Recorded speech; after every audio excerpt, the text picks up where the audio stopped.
드리면 사심을 하나 좀 발휘해도 되겠습니까? 이광수 선생 저걸 많이 보는데 다음에 이광수 선생 한번 지적 한번 해주세요. 이광수 소장님이 손을 드시면 발언 기회를 계속 들고 있어요, 내가 드리겠습니다. 네, 제가 댓글 소개해드리면 NG러브79님이 작은 땅도 있습니다. 작은 땅에는 작은 집을 지어야 하는데 그런 부분을 건설 임대 사업자가 틈새에서 민간 임대주택을 공급해 주세요라고 하셨습니다. 그리고 파파다 D6X님이 보유세 딱 미국만큼만 올리자라고 하셨고요. 그리고 해피 32217803님이 이주비 대출 규제로 재개발 이주가 진행되고 있지 않습니다. 이주비 대출 규제 풀어주세요라고 하셨습니다. 네, 다 미리 우리가 다 얘기되고 있는 것들이네요. 네, 그리고 아까 고종환 선생님 갑자기 발표하실 때 제가 정해진 순서를 지켜달라고 해서 이 순서에 좀 오해가 있으신 모양인데 순서가 아니라 이제 손을 드시면 제가 발언 기회를 드리고 진행에 협조를 해달라라는 의미였습니다. 미리 정해놨냐고 누가 항의를 했군요, 그 사이에. 댓글에 좀 올라오고 있어서 제가 바로 예민해요. 자면 그러니까. 정해져 있지 않아서 제가 지금 굉장히 이 자리에서 어렵다는 말씀을 드리고요.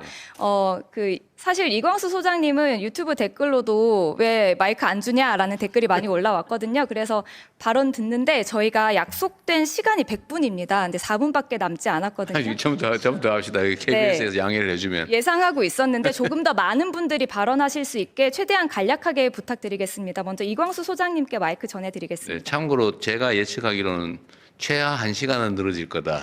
그렇게 생각하고 있으니까 너무 조급해하지 마십시오. 네.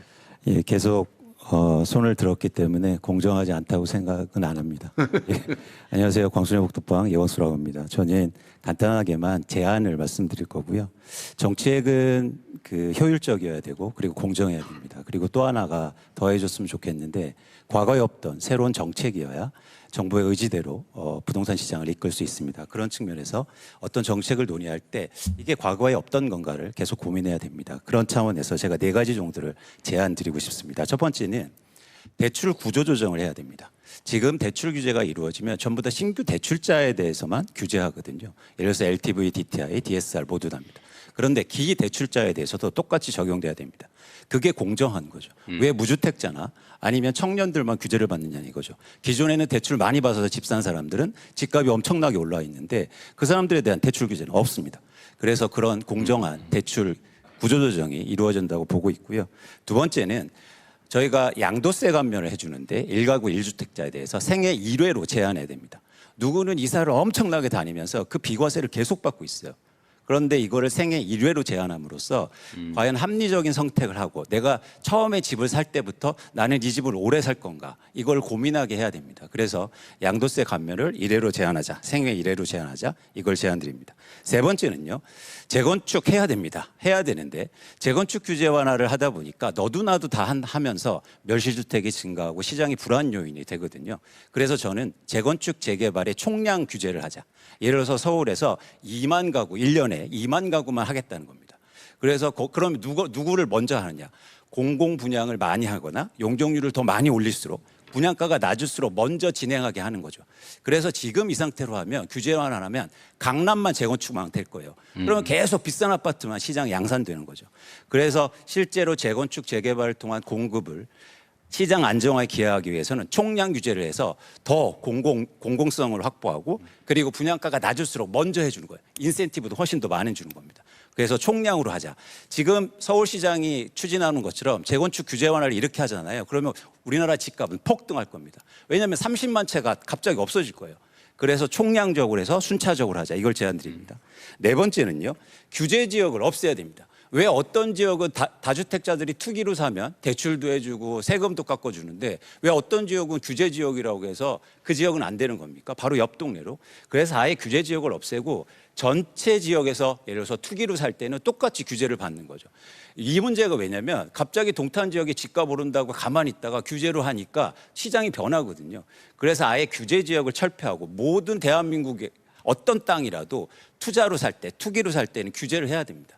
이것처럼 규제 지역을 아예 없애고 전체적으로 이게 바로 공정한 거죠. 왜 옆 동네는 규제했다고 그래서 나는 못 사고 그 시차에 따라서 더 달라지거든요. 그래서 다시 한번 말씀드리지만 이재명 정부의 부동산 정책은 합리적이어야 되고 그리고 공정해야 됩니다. 특히 공정성에 더 관심을 두고 정책이 설계됐으면 좋겠다는 말씀을 드립니다. 아주 재밌네요. 이게 뭐 100% 진리라고 하기는 어렵을지 몰라도 어쨌든 발상이나 이런 거 아주 새로운데 대출 구조 조정에 예를 들면 기대출자에 대해서도 예를 들면 만기가 되면 다 상환하고 새로운 조건에 맞춘다고 하는 건 시행하고 있죠. 네네. 그 제가 전에 SNS에 한번 얘기를 해서 뭐 똑같은 문제의식 가지고 있었는데 그게 광범위하게 전면적으로 되고 있는지는 잘 모르겠는데 한번 정리 한번 해보시고요. 네. 맞는 말씀이신 것 같아요.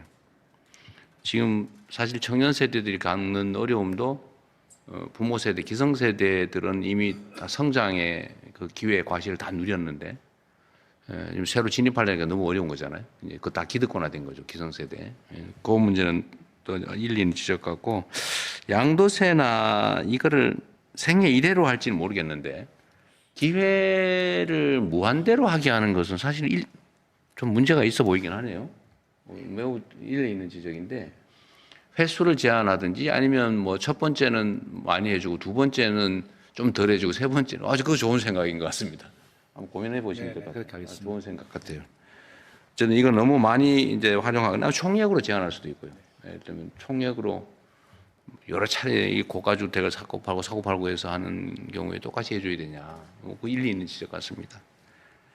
그 외에도 이런 구체적 타당성 있게 하자는 말씀이신 것 같은데 어쨌든 정책 당국자들이 좀 어렵긴 하겠지만 이렇게 좀 핀셋형으로 정확하게 구멍이 없게 하는 것도 중요하고 또 이걸 활용해서 부당하게 이익을 얻는 틈새가 생기지 않게 하는 것도 중요한데 이러려면 일을 좀 많이 해야 됩니다. 예, 그렇게 하겠습니다.